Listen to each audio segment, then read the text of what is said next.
चलिए तो जय हिंद, नमस्कार प्यार साथियों, आप सभी का फिर से बहुत बहुत स्वागत है।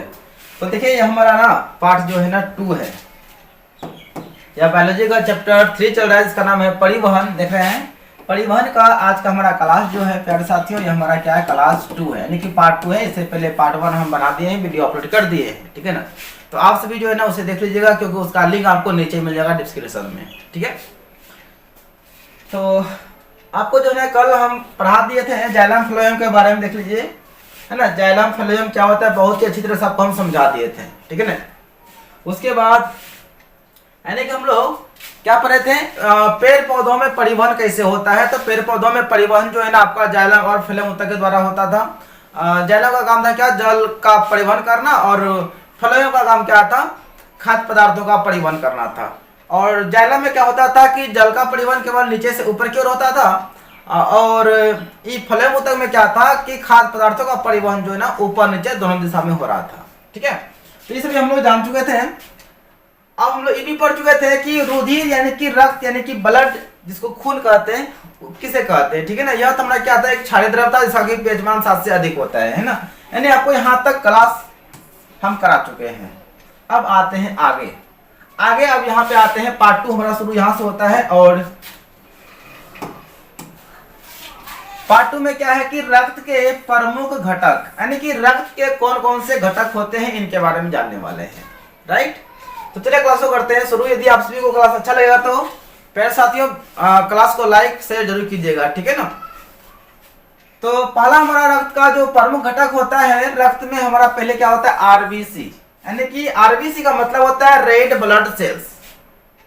इसको हम लोग बोलते हैं लाल रुधिर कणिका कहते हैं। तो आरबीसी क्या है, तो इसका पूरा नाम क्या होता है, रेड ब्लड सेल होता है। आरबीसी का पूरा नाम क्या होता है, रेड ब्लड सेल होता है, जिसका निर्माण अस्थि मज्जा में होता है। अस्थि मज्जा क्या होता है, आप सभी मीट वगैरह खाया होता है, हड्डी के अंदर में जो गुद्दा होता है ना, उसको अस्थि मज्जा कहते हैं। शायद यहाँ पे फिगर होना चाहिए, आपको दिखाते हैं अस्थि मज्जा। हाँ देखिए, ये हमारा अस्थि मज्जा है।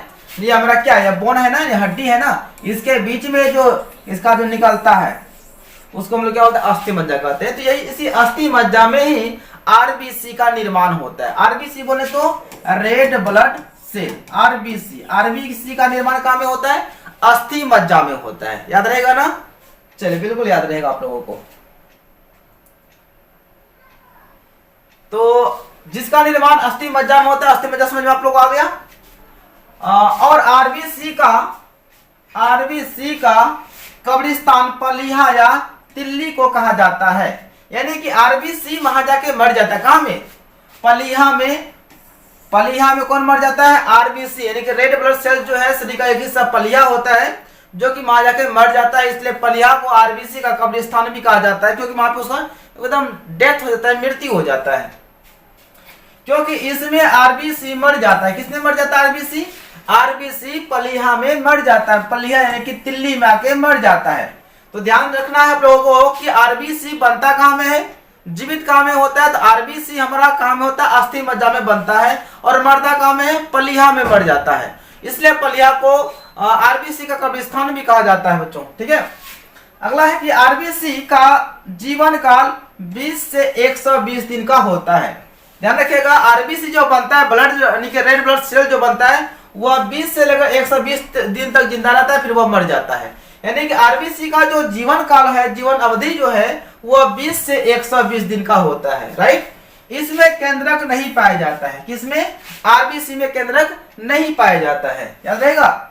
जिसके कारण डीएनए टेस्ट नहीं किया जाता है। आरबीसी को एरिथ्रोसाइट भी कहा जाता है। किसको, आरबीसी को क्या कहा जाता है, आरबीसी का और एक नाम है एरिथ्रोसाइट। क्या नाम है, एरिथ्रोसाइट आरबीसी का नाम है, ठीक है। अगला है क्या, इसका प्रमुख कार्य शरीर की कोशिकाओं में ऑक्सीजन पहुंचाना होता है। किसका, आरबीसी रेड ब्लड सेल का काम क्या होता है, शरीर के प्रत्येक हिस्सा में, प्रत्येक कोशिका में ऑक्सीजन को पहुंचाना होता है। यानी ऑक्सीजन का वाहक कौन होता है, तो आरबीसी होता है। आरबीसी मतलब रेड ब्लड सेल्स। यहां से हम लोग को क्या समझ में आया, एक बार रिपीट कर देते हैं आपको। यहां से हम लोग को यह बात समझ में आया कि आरबीसी का पूरा नाम क्या होता है, रेड ब्लड सेल होता है। और आरबीसी का निर्माण कहाँ में होता है, अस्थि मज्जा में होता है। और आरबीसी कहाँ में मर जाता है, तो पलिया यानी कि तिल्ली में जाकर मर जाता है। इसलिए तिल्ली को यानी कि पलिया को आरबीसी का कब्रिस्तान भी कहा जाता है। यहाँ तक क्लियर है। उसके बाद देखिए आरबीसी का जो जीवन काल होता है ना 20 से 120 दिन होता है।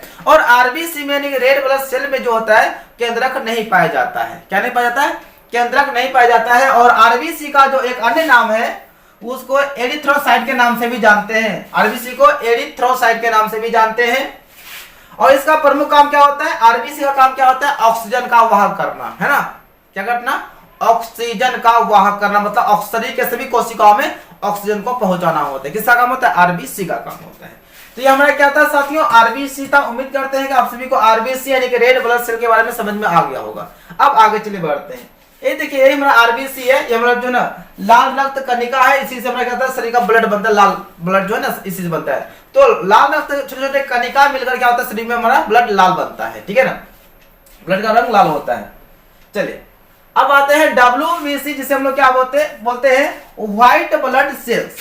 क्या बोलते हैं, व्हाइट ब्लड सेल कहते हैं। तो यह व्हाइट ब्लड सेल क्या होता है, इसका पूरा नाम व्हाइट ब्लड सेल यानी कि डब्ल्यूबीसी का पूरा नाम क्या होता है, व्हाइट ब्लड सेल है।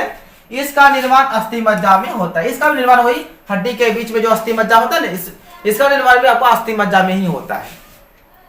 और मृत्यु पलिया में होता है। इसका भी मृत्यु कहाँ में हो जाता है, पलिया में हो जाता है। किसका, तो डब्ल्यूबीसी। ध्यान रखना है कि डब्ल्यूबीसी का पूरा नाम क्या है, व्हाइट ब्लड सेल है।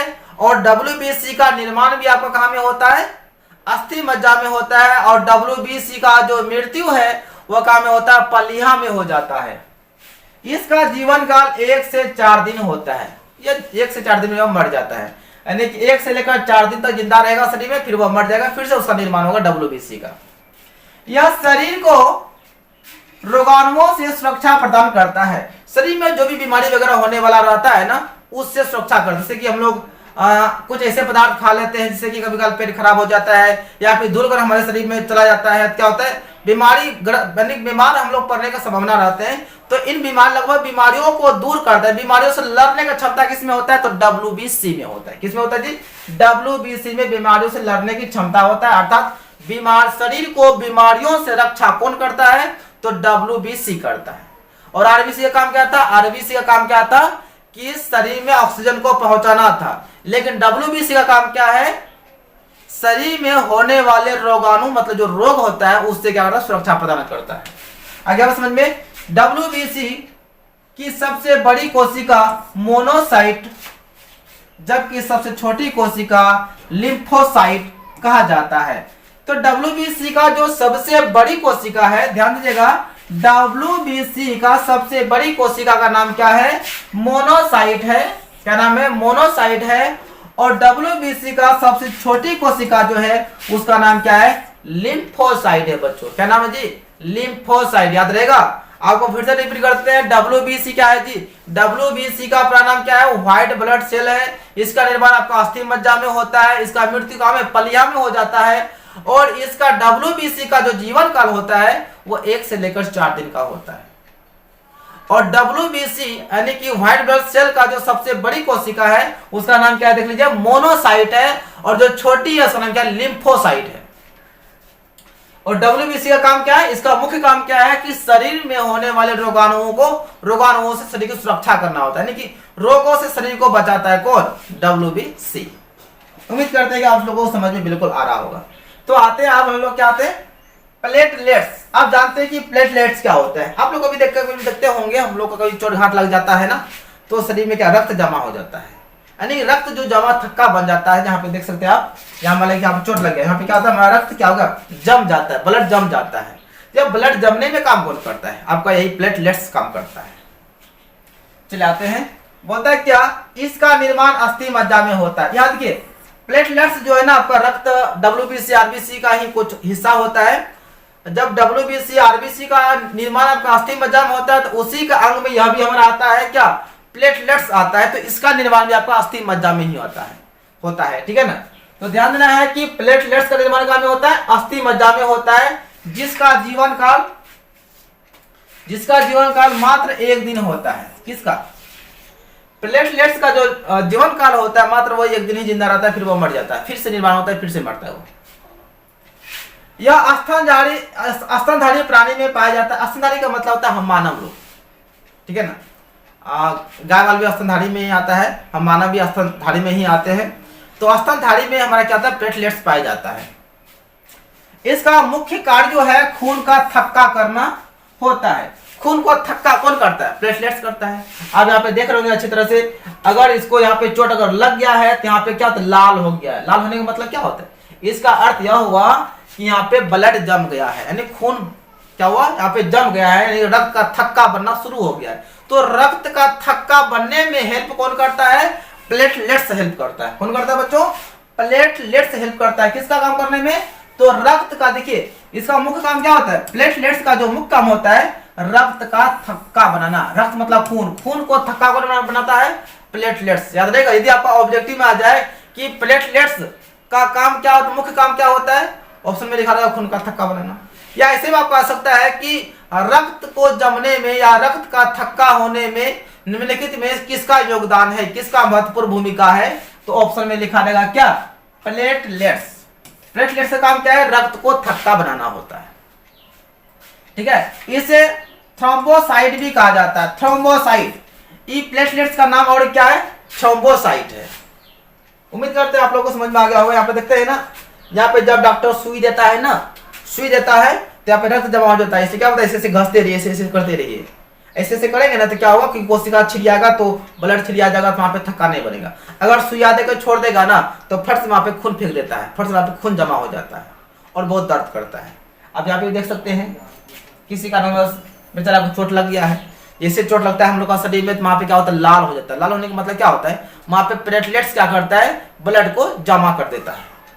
तो रक्त को जमा करने का, रक्त को थक्का बनाने का काम कौन करता है? प्लेटलेट्स करता है। इसका जीवन काल कितना होता है? मात्र 1 दिन होता है। इसका निर्माण आपका पलिया में होता है। यहाँ तक क्लियर है सबका? चलिए आगे बढ़ते हैं। तो आपको यह समझा रही थी हमारा क्या अस्थि मज्जा है।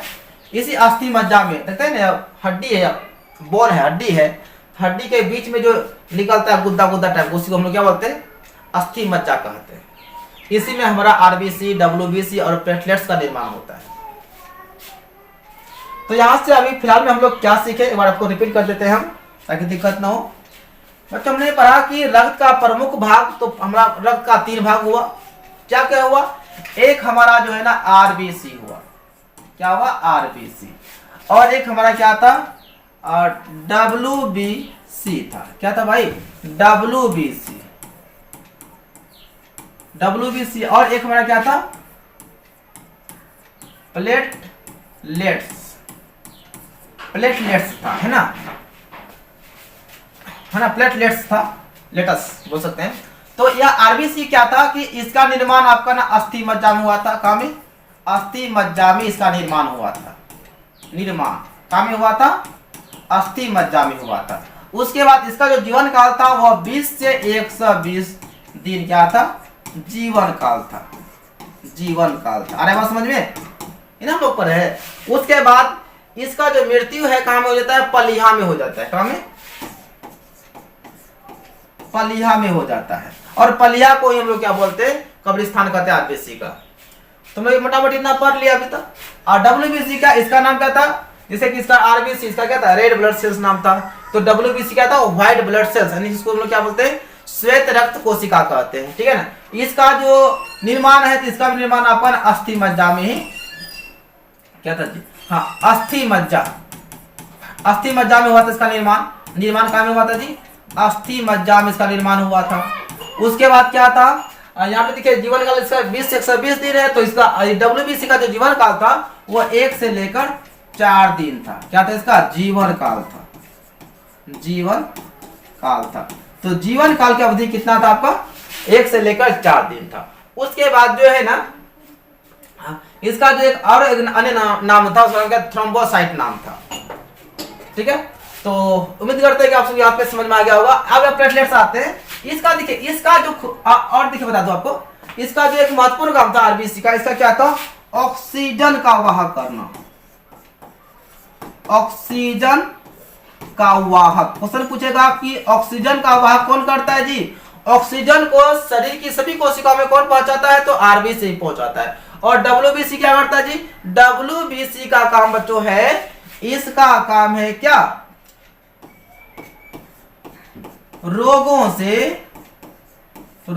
से शरीर की रक्षा करना। याद रहेगा, यह बहुत महत्वपूर्ण काम, यही तो मेन चीज है। यानी कि शरीर में जो रोग होने वाला होता है या फिर रोग जो होता है तो उससे छुटकारा, या बोले कि रोग होने से बचाता कौन है? यानी इस बॉडी को जो है ना, मतलब ये स्वस्थ रखने में काम कौन करता है? तो हमारा डब्ल्यूबीसी करता है। उसके बाद प्लेटलेट्स, इसका काम क्या होता है? एक महत्वपूर्ण काम इसका होता है। देखिए, इसका पहले जीवन काल जो होता है मात्र 1 दिन होता है। 1 दिन क्या होता है? इसका जीवन काल होता है जी। इसका जीवन काल क्या होता है? मात्र 1 दिन होता है। ठीक है, उसके बाद इसका जो मुख्य काम होता है, इसका काम क्या होता है?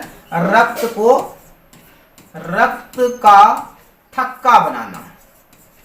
रक्त का थक्का बनाना, रक्त को थक्का बनाने में महत्वपूर्ण कार्य कौन करता है? तो प्लेटलेट्स करता है।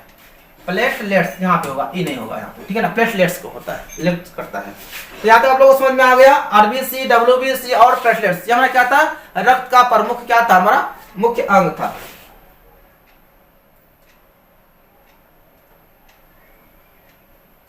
है ना? था ना? रक्त के प्रमुख घटक सब था हमारा। चलिए, अब अस्थि मज्जा समझ में आ गया, आप लोगों को ये भी समझ में आ गया। अब आते हैं रक्त के प्रमुख कार्य, यानी कि ब्लड जो हमारे शरीर में है, इस ब्लड का प्रमुख कार्य क्या होता है? मेन काम क्या होता है? चलिए जानते हैं। ठीक है, रक्त का जो प्रमुख कार्य होता है ना, रक्त के ताप को रक्त क्या करता है कि शरीर के ताप को संतुलन करना। यानी कि शरीर में जो टेम्परेचर होता है, जो गर्मी होता है, जो तापक्रम होता है, तो शरीर का तापक्रम को संतुलित कौन करता है? हमारा रक्त करता है। उसके बाद है कि गैसों का आदान प्रदान करना। तो आपको पहले बताया था ना कि गैस, यानी कि जो आरबीसी होता है, जो रक्त होता है ना, उसका काम क्या होता है? गैस का वाहक, मतलब ऑक्सीजन का वाहक करना। ऑक्सीजन का मतलब इसमें गैस आपका आ जाएगा, है ना? गैसों का आदान प्रदान कौन करता है? रक्त करता है। चाहे वह ऑक्सीजन को ग्रहण करता है या फिर कार्बन डाइऑक्साइड को वह छोड़ता है। अगला हमारा क्या है? तो समझ में आ गया कि पहला काम रक्त का क्या होता है? ब्लड का पहला काम क्या होता है? कि शरीर के ताप को संतुलन करना होता है। दूसरा क्या होता है? कि गैसों का आदान प्रदान करना। गैसों का आदान प्रदान करना किसका काम होता है जी? तो रक्त का होता है। अगला हमारा क्या है? श्वसन की क्रिया के दौरान बना कार्बन डाइऑक्साइड गैस को फेफड़ा तक पहुंचाना होता है। यह ब्लड जो होता है, रक्त जो होता है, इसका काम क्या होता है? जब हम लोग सांस लेते हैं श्वसन के दौरान, तो सांस के रूप में हम लोग क्या लेते हैं? कार्बन डाइऑक्साइड लेते हैं, है ना? ध्यान दीजिएगा, हम लोग श्वसन के रूप में क्या लेते हैं? Carbon dioxide. हमारे वायुमंडल में 0.03% कार्बन डाइऑक्साइड की मात्रा होती है। ठीक है, तो हम लोग श्वास के रूप में कौन सा गैस लेते हैं? तो हम लोग लेते हैं ऑक्सीजन लेते हैं, है ना? सॉरी, हाँ, ऑक्सीजन लेते हैं। पहले आपको बता रहे थे कार्बन डाइऑक्साइड। हाँ, लेकिन जब हम लोग छोड़ते हैं ना जी, जब छोड़ते हैं तो कौन सा गैस छोड़ते हैं? Carbon dioxide. लेते हैं क्या? लेते हैं ऑक्सीजन और छोड़ते हैं कार्बन डाइऑक्साइड। तो वही कार्बन डाइऑक्साइड हमारे वायुमंडल में कितने होते हैं? 0.03% होते हैं। ठीक है, तो श्वसन की क्रिया के दौरान बना कार्बन डाइऑक्साइड जो हम लोग सांस लेते हैं, तो शरीर में जब हम लिए ऑक्सीजन, लेकिन शरीर के अंदर में क्या बनता है? कार्बन डाइऑक्साइड गैस बन जाता है। उस गैस को शरीर के हृदय तक पहुंचाता है कौन? यानी फेफड़ा तक, हृदय तक, फेफड़ा तक कौन पहुंचाता है? तो रक्त पहुंचाता है। शरीर को रोगों से सुरक्षा प्रदान करता है रक्त। रक्त क्या करता है? जिसे रक्त में डब्ल्यूबीसी आ जाता है, या क्या करता है? शरीर को रोगों से बचाता है, सुरक्षा प्रदान करता है। तो आप लोगों को समझ में आ गया 4 पॉइंट। चलिए अगला आते हैं हम लोग अब रक्त की बनावट। तो देखिए, रक्त का बनावट 2 तरह से होता है। कौन कौन? एक बना होता है तरल गाढ़ा पदार्थ, जिसको हम लोग क्या बोलते हैं? रक्त प्लाज्मा कहते हैं। और रक्त में एक कण पाया जाता है, इसका नाम क्या है? रुधिर कणिका। और रुधिर कणिका आपका 2 तरह का होता है। एक होता है आरबीसी, एक होता है डब्ल्यूबीसी। आरबीसी ज्यादा होता है, डब्ल्यूबीसी कम होता है। ठीक है, तो ये हम बारीकी से जानते हैं। रक्त का जो बनावट है, यहाँ पे आपको स्ट्रक्चर में बताए हैं। अब यहाँ पे इसका डिफिनेशन कि रक्त कैसे बनता है। देखिए, रक्त के 2 प्रमुख भाग होते हैं। रक्त का 2 प्रमुख भाग होता है। देखिए, यह रक्त है ना, इसका 2 भाग होता है। एक होता है तरल गाढ़ा पदार्थ, तरल मतलब गीला वाला होता है, और एक कण के रूप में होता है, इसको हम क्या बोलते हैं? रुधिर कणिका कहते हैं। ठीक है। तो दो भाग होते हैं जिनमें से जो तरल भाग होता है उसे प्लाज्मा कहा जाता है, प्लाज्मा कहा जाता है। यहाँ देखिए, यहाँ देखिए जो तरल भाग है ना, ये तरल भाग जो है रक्त का एक भाग हमारा क्या हो गया, तरल हो गया। इसका भाग जो है इसको हम लोग क्या बोलते हैं, प्लाज्मा कहते हैं। तरल का यानी रक्त का जो तरल भाग है, जो गीला पदार्थ है, गीला भाग है, उसको हम लोग क्या बोलते हैं, प्लाज्मा कहते हैं। ठीक है। जबकि ठोस भाग को रुधिर कणिका कहा जाता है। आप देख रहे हैं, देखिए रक्त का दो भाग होता है, एक हमारा होता है तरल गहरा पदार्थ, दूसरा हमारा होता है रुधिर कणिका। ये हमारा क्या होता है, ठोस होता है। कैसा होता है जी, यह हमारा ठोस होता है और यह हमारा क्या होता है, तरल होता है। जो तरल भाग होता है उसको हम लोग क्या बोलते हैं जी, उसको हम लोग कहते हैं रक्त प्लाज्मा। और जो ठोस भाग होता है रक्त का, उसको क्या बोलते हैं, रुधिर कणिका कहते हैं। तो रक्त का दो भाग होता है, एक ठोस होता है, एक द्रव होता है। क्या होता है, एक ठोस एक द्रव। क्या होता है, एक ठोस एक द्रव। द्रव का मतलब हो गया तरल पदार्थ, मतलब गीला।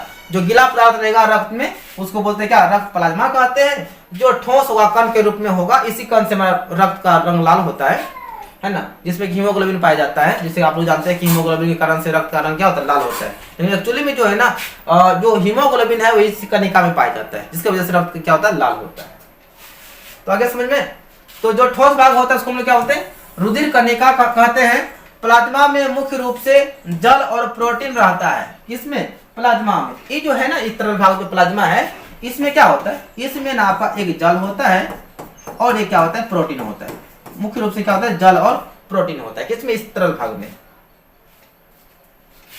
जबकि रुधिर कणिकाओं में, रुधिर कणिका मतलब ठोस भाग, रुधिर कणिका में क्या होता है, रक्त कोशिका कणिकाओं में, रक्त कोशिका, लाल रक्त कोशिका, ये नहीं होगा, कणिकाओं में लाल रक्त कोशिका और रक्त पट्टिकाणु पाए जाते हैं। हाँ ठीक है जी। जबकि रुधिर में जो है ना, रुधिर में इसमें देखिए, इसमें क्या होता है, ये जो रुधिर कणिका होता है इसमें क्या होता है, लाल रक्त और श्वेत रक्त, और एक हमारा होता है रक्त पट्टिकाणु होता है। क्या होता है, एक हमारा होता है रक्त पट्टिकाणु होता है। यह हमारा जो ना रुधिर जो ठोस भाग है, इसमें तीन चीज पाया जाता है। एक होता है आरबीसी मतलब लाल रक्त कणिका, दूसरा हमारा होता है रक्त पट्टिकाणु, और तीसरा हमारा कहता है WBC मतलब व्हाइट ब्लड सेल होता है ठोस भाग में। ठीक है, चलिए हो गया। चलिए अब यहाँ आते हैं कि रक्त को आखिर तरल संयोजी उत्तक क्यों कहा जाता है। रक्त को ना, ब्लड को तरल संयोजी उत्तक क्यों कहा जाता है।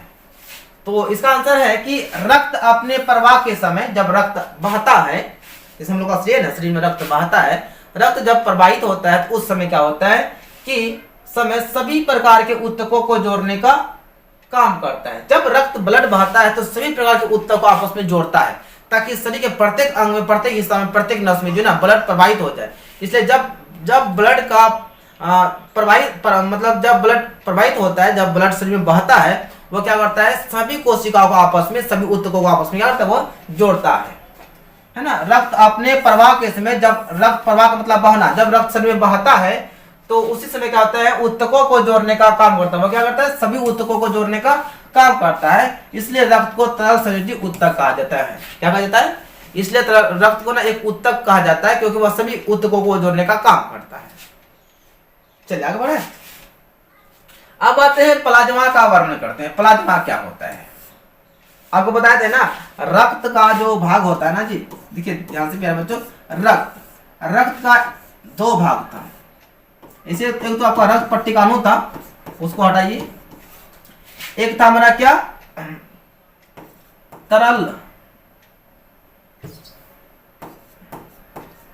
तरल और गाढ़ा पदार्थ था। इसी को हम लोग क्या बोलते हैं, इसी को प्लाज्मा कहते हैं। इसमें मुख्य रूप से क्या पाया जाता था, जल और प्रोटीन पाया जाता था, जल और प्रोटीन। ठीक है ना। और दूसरा हमारा क्या था, रक्त कणिका था, रक्त कणिका है, जो कि यह भाग हमारा ठोस कहलाता है। ये भाग क्या होता है, रक्त का, ये भाग रक्त का ठोस कहलाता है। और ये वाला भाग जो है रक्त का क्या आता है, मतलब तरल पदार्थ कहलाता है, जो कि प्लाज्मा कहलाता है। तो ध्यान रखिएगा कि रक्त का जो तरल भाग है वह क्या कहलाता है, प्लाज्मा कहलाता है। और प्लाज्मा में मुख्य रूप से क्या पाया जाता है, जल और प्रोटीन पाया जाता है। ठीक है, तो बोलते हैं प्लाज्मा के बारे में, इसी प्लाज्मा के बारे में हम लोग अध्ययन करने वाले हैं, यही प्लाज्मा के बारे में।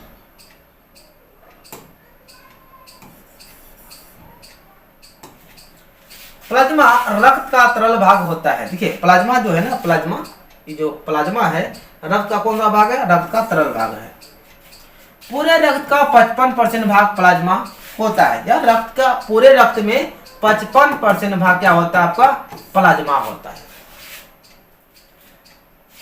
प्लाज्मा में 90% जल, 7% प्रोटीन तथा अन्य कार्बनिक और अकार्बनिक पदार्थ पाए जाते हैं। इसका रंग हल्का पीला होता है।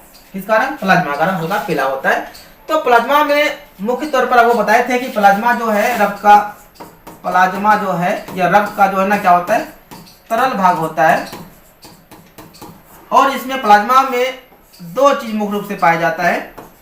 ठीक है ना, प्लाज्मा में एक जल पाया जाता है और एक क्या पाया जाता है, प्रोटीन पाया जाता है, प्रोटीन।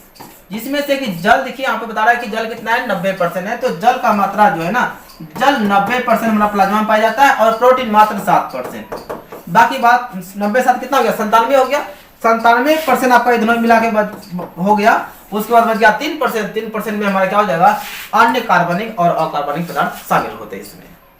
तो आप लोग को समझ में आ गया कि रक्त क्या है, रक्त, प्लाज्मा क्या है। प्लाज्मा जो है ना रक्त का एक तरल भाग होता है, और जिसमें कि आपका प्रोटीन और जल मुख्य रूप से पाया जाता है। प्लाज्मा में 90% भाग क्या होता है बच्चों, प्रोटीन होता है, सॉरी जल होता है, और मात्र 7% भाग क्या होता है, प्रोटीन होता है। तो 90-7 कितना हो गया, 97, बच गया कितना, 3%। इसी 3% में अन्य हमारा कार्बनिक और अकार्बनिक पदार्थ शामिल होते हैं। चलिए, इसका रंग क्या होता है, प्लाज्मा का रंग क्या होता है, हल्का पीला होता है। चलिए अगला है हमारा क्या है क्वेश्चन, कि रुधिर कोशिकाओं या रुधिर कणिकाओं का वर्णन करें। रुधिर कोशिका या फिर रुधिर कणिका। तो एक बार आपको हम फिर से रिपीट कर देते हैं। अभी हम लोग क्या पढ़ रहे थे कि रक्त, देखिए ध्यान से, रक्त जो था, यह रक्त जो है ना दो भाग में बटा हुआ था। एक हमारा क्या था, एक तरल था, तरल भाग था, जिसको हम लोग क्या बोलते थे, तरल भाग को प्लाज्मा कहते हैं। और दूसरा क्या था हमारा, दूसरा हमारा ठोस भाग था। ठोस भाग ये क्या था, ये हमारा था तरल भाग था। रक्त में दो भाग है, एक तरल भाग और एक ठोस भाग। तरल भाग को हम लोग क्या बोलते हैं, प्लाज्मा कहते हैं। और जो ठोस भाग था इसका नाम क्या था, रक्त कणिका।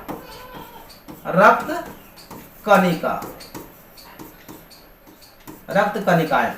तो हम लोग जो ना ये प्लाज्मा के बारे में पढ़ लिए है ना, कि प्लाज्मा में हमारा क्या होता है, प्लाज्मा में जल होता है 90% और प्रोटीन होता है 7%। बाकी बात 3% अन्य पदार्थ, कार्बनिक और अकार्बनिक पदार्थ आते हैं। ये प्लाज्मा हमारा क्या होता है, एक तरल पदार्थ होता है रक्त का। अब हम लोग पढ़ने वाले क्या, रक्त का जो ठोस भाग होता है इसका नाम क्या, रक्त कणिका, या क्या होता है, वही हमारा क्वेश्चन है। रुधिर कणिका मतलब रक्त कणिका, रुधिर का मतलब क्या हुआ, रक्त हो गया। ये रक्त कणिका के बारे में जानते हैं हम लोग। इसके बारे में जान गए, इसके बारे में समझ में हम लोग को आ गया है कि हमारा यह जो तरल भाग जो है ना, तरल भाग को हम लोग क्या बोलते हैं, प्लाज्मा कहते हैं। रक्त के तरल भाग को क्या कहते हैं, प्लाज्मा कहते हैं। जिसमें कि 90% जल होता है और 7% हमारा क्या होता है, प्रोटीन होता है। बाकी बात 3% हमारा अन्य कार्बनिक पदार्थ होता है। और इसका रंग जो हमारा हल्का पीला होता है। ये लोग सीख चुके हैं। अब सीखने वाले ये वाला हिस्सा जो रक्त का जो ठोस भाग होता है, यह क्या होता है। चलिए, रक्त के ठोस भाग को रुधिर कोशिका या फिर रुधिर कणिका कहा जाता है ना। रक्त का जो ठोस भाग है इसको क्या बोलते हैं, रक्त कोशिका या फिर रुधिर कोशिका या फिर रुधिर कणिका कहते हैं। पूरे रक्त का 45% भाग रुधिर कोशिका या फिर रुधिर कणिका होता है। यानी पूरे शरीर का रक्त का ना, पूरे शरीर का 45% भाग, कितना परसेंट, 45% भाग ही हमारा क्या होता है, रक्त कणिका होता है, रक्त कोशिका होता है। रुधिर कणिकाओं में लाल रक्त, श्वेत रक्त और रक्त पट्टिकाणु होते हैं। ये जो हमारा रक्त कोशिका है इसमें क्या क्या आता है, आपको समझाए थे, यहाँ पे देख लीजिए, है ना, ये रुधिर कणिका है ना। इसमें क्या होता है, इसमें हमारा ना आरबीसी मतलब लाल रक्त कोशिका आता है, उसके बाद डब्ल्यूबीसी और श्वेत रक्त कोशिका आता है, उसके बाद रक्त पट्टिकाणु आता है। किसमें? तो रक्त का ठोस भाग में 3 चीज आता है, आरबीसी, डब्ल्यूबीसी और रक्त पट्टिकाणु आते हैं।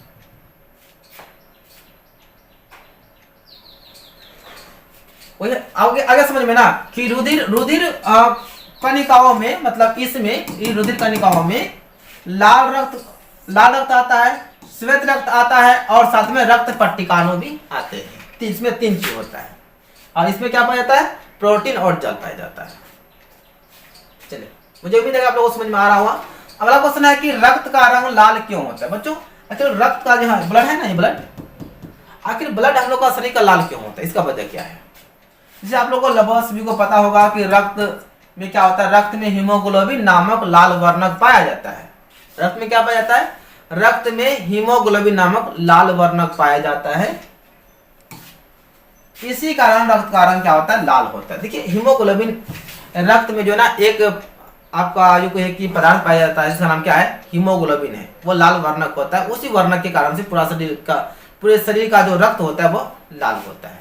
तो याद रखना है आपको, यह क्वेश्चन प्राय ऑब्जेक्टिव में पूछा जाता है कि रक्त का रंग लाल होने का कारण क्या है? तो ऑप्शन में आपका लिखा रहेगा हीमोग्लोबिन। चलिए अगला है, श्वेत रक्त कोशिकाओं का क्या कार्य है? श्वेत रक्त मतलब हो गया डब्ल्यूबीसी। आपको शुरू में बताया था अच्छी तरह से कि डब्ल्यूबीसी क्या है। डब्ल्यूबीसी व्हाइट ब्लड सेल होता है। इसका मुख्य काम क्या होता है? शरीर को रोगाणुओं से सुरक्षा प्रदान करना होता है ना। तो श्वेत रक्त कोशिकाएं शरीर को रोगों से बचाता है। यह रोगाणुओं को मारकर शरीर में रोग निरोधी क्षमता का विकास करता है। यह डब्ल्यूबीसी का काम क्या होता है कि शरीर में उत्पन्न होने वाले रोगों को मार देता है, रोग को मार के शरीर को निरोग कर देता है और शरीर में एक क्षमता पैदा करता है। कौन? डब्ल्यूबीसी। रक्त पट्टिकाणु क्या है? चलिए रक्त टिकाणु क्या है? यहाँ आपका रक्त पट्टिकाणु। तो बच्चों रक्त पट्टिकाणु क्या होता है? रक्त पट्टिकाणु रक्त को थक्का बनाने का काम करता है। रक्त पट्टिकाणु जो होता है या प्लेटलेट्स का हिस्सा होता है। तो आपको समझा रहे थे अभी कुछ समय पहले कि प्लेटलेट्स क्या करता है? शरीर में रक्त को थक्का बनाने का काम करता है। उसी का यही हिस्सा हमारा होता है रक्त पट्टिकाणु। रक्त पट्टिकाणु को आप ये भी बोल सकते हैं, क्या बोलते हैं उसको? प्लेटलेट्स भी कह सकते हैं, ठीक है ना। तो प्लेटलेट्स जो है रक्त पट्टिकाणु का काम क्या होता है? इसका काम क्या है? रक्त को थक्का बनाना। तो रक्त को थक्का कौन बनाता है? तो रक्त पट्टिकाणु। यह ऑक्सीजन से सहयोग कर रक्त को जमा करता है। ऑक्सीजन से मिलकर ऑक्सीजन का सहयोग करके क्या करता है? रक्त को जमा करता है। कहीं चोट वोट लग जाता है ना, ऑक्सीजन के सहयोग में आकर वह रक्त को वहां पे जमा करता है, घेर देता है। चलिए बच्चों आज का क्लास में बस इतना ही था। तो मिलते हैं इसका पार्ट 3 में। यह आपका पार्ट 2 था। उम्मीद करते हैं कि आप सभी को समझ में आ गया होगा। तो आप लोग कमेंट जरूर कीजिएगा कि आप लोगों को क्लास कैसा लगा, ठीक है। तो मिलते हैं तब तक के लिए, मिलते हैं नेक्स्ट क्लास में। तब तक के लिए जय Hind, Vande Mataram, best of luck.